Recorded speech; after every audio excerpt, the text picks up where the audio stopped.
if I could give you skills that will make you a more valuable project manager, it will be showing you how to start a project, the exact steps involved, what should you do, and what should you avoid. Welcome to IF Global Management Training to help you grow your skills and advance your profession.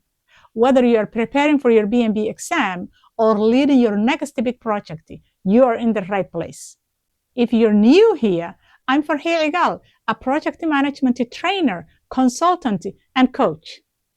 In this video, I will walk you through each steps that related to initiating project.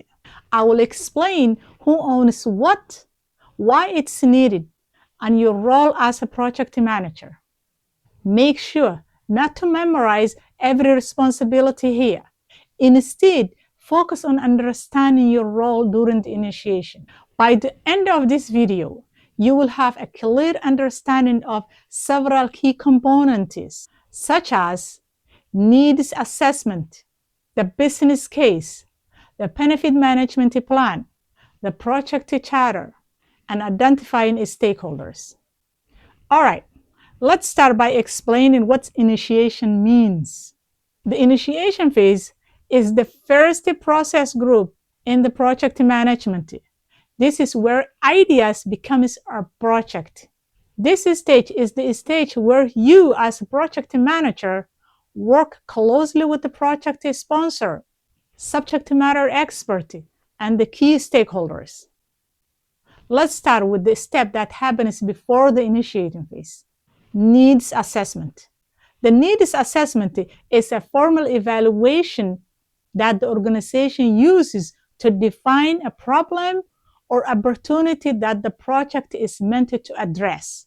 This document determines if the project is the right solution, and it's usually created and owned by the project sponsor or the business that requires the work. If you involve early on the project, particularly the needs assessment, your role as a project manager is to facilitate decisions with the sponsor, subject matter expert, and the key stakeholders. This is to help clarify the problem or the opportunity and confirm that it aligns with the organization's strategic objectives. The needs assessment will describe the problem or the opportunity. It will explain why it's required immediate attention and the losses the organization will face if it is not addressed. It also provides a possible solution to address the identified needs. So that information is used to guide and develop the business case. Once the need is clear, the next step is to determine whether the project is worth this investment. And that is the purpose of the business case. The business case justifies the project by assessing the expected benefits and then presenting clear recommendation.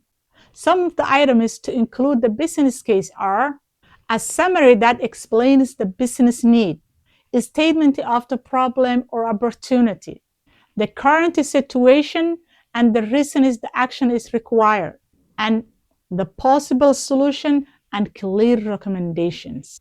I wanted to emphasize this. This document is usually created and owned by the project sponsor, but often collaborated with the business analyst.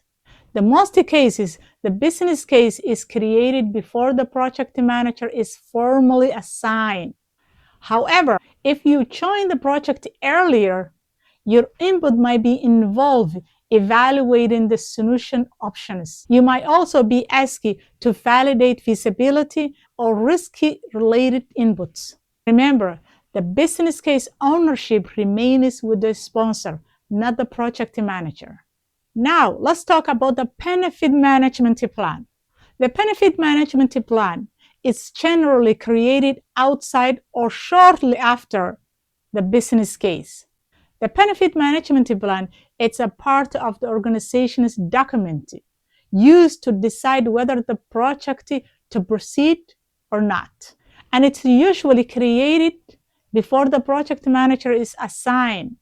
Now, some of the items it contains can be when each benefit is expected to achieve, how these benefits support the organization goals, the individuals who will make sure each benefit is achieved, and also the criteria to confirm the benefit has been delivered as a plan.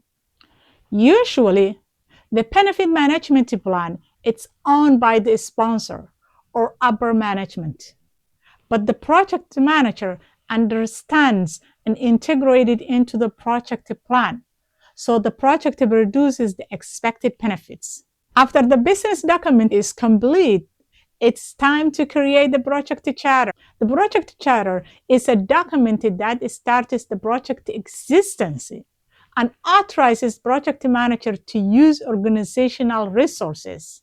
Normally, the project sponsor creates and ensures that it is reflected the approved business case and the benefit management plan. But as a project manager, your responsibility is to collaborate with the sponsor to ensure alignment by facilitating information gathering, identifying earlier risk, assumptions, constraints, and supporting the formal authorization of the project. Now let's talk about the stakeholder, identifying stakeholders and governance. After the project charter is created, you identify the key stakeholders. Stakeholder identification means identifying everyone who has a stake in the project. That includes active supporters and potential critics. Identify them all and ensure documenting their interest, influence, and expectations. Stakeholder identification is mostly done by the project manager in collaboration with the project sponsor and subject matter expert. On the other hand, governance defines how decisions are made within the project. It clarifies who has the decision-making authority and specifies how that authority is applied throughout the project lifecycle. Governance framework is often owned by the sponsor, steering committee, or PMO, but the project manager helps define and document the governance elements that are specific to the project. There you have it. If you're starting a new project, remember those steps. Thanks for watching. I'm Farhi Egal, and I will see you in next video.